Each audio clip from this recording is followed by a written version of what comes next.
finals of drag racing. Semifinal round, Top Fuel. This is Paul Page with Steve Evans. And we will see the Southern California favorite, a man with over 20 years in the sport. This man, Big Daddy Don Garlits, as he fires up, ready to face Shannon Stuart.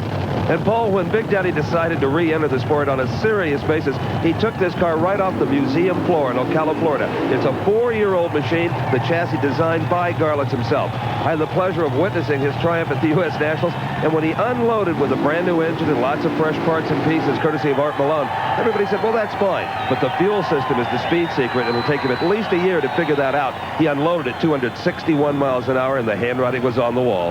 The Southern California crowd once again incredibly excited about the presence of Big Daddy back in the sport. The man who really made the rear-engine dragster work.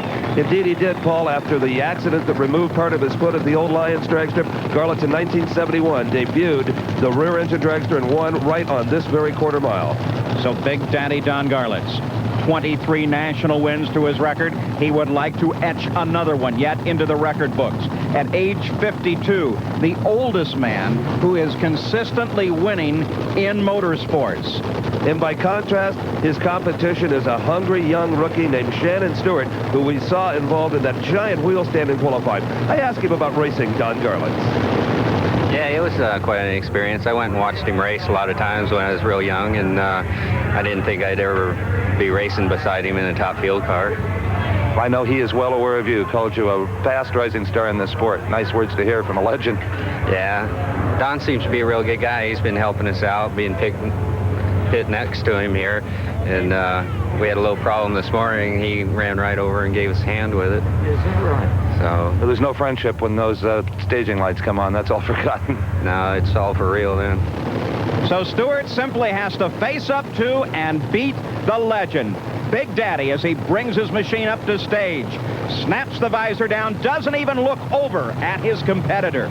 Stuart in the far lane, Garlits in the near lane. Up stage, Stuart pulls the whole shot on Garlits. Garlits pulls on the power as Stuart's engine goes away. It's Garlits with a 561, 256 miles an hour.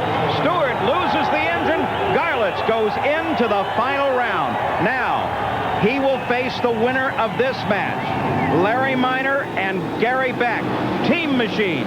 In fact, they appear virtually identical on the starting line, Paul. It'll be Beck in the far lane, Larry Minor in the near lane. Only 2 years ago, Gary Beck taught his boss and car owner, Larry Minor, how to drive one of these machines. He was a very quick learner. The pits have certainly been busy for this team. They have not only these two top fuelers, they also have a funny car that they have to keep maintenance on. And at the far end now, Steve is with Don Garlits. You've made the final round at the World Finals, Don, but the car slowed up a little bit, a 561, only 256. It was down on power just a little bit. We took a little power out because the last run we heard a piston pretty good, and it needs that nitro back in it for the final for sure. The car shook just a little bit? It did. It lost some traction.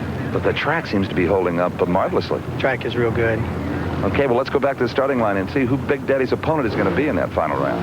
It's going to be one of the Larry Minor-owned cars. We know that for sure. So the team moves up to the line. Gary Beck on the far side, Larry Minor on the near side. We've talked about staging, but what exactly does it mean? It's an all-important part of any drag race, Paul. As Larry Minor and Gary Beck move up to the starting line, they inch forward very carefully, using that handbrake.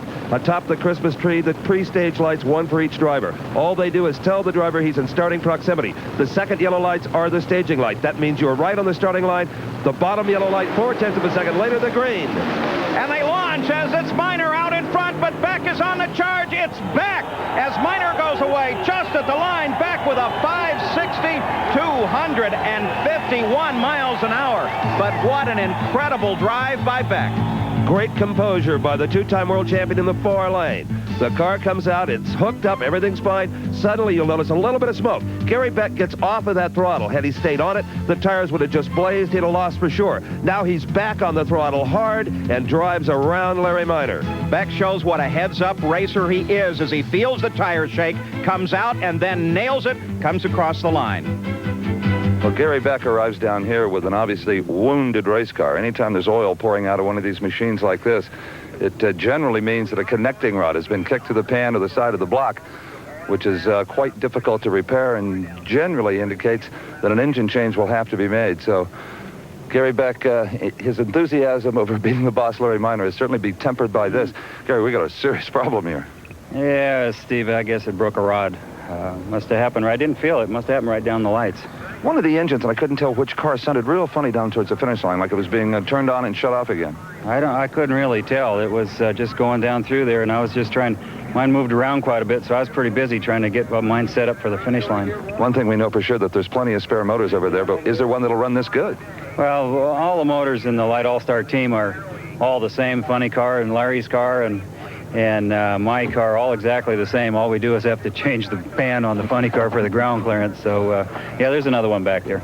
I'm sure Gary will be looking for the pick of the litter to go up against Don Garlits.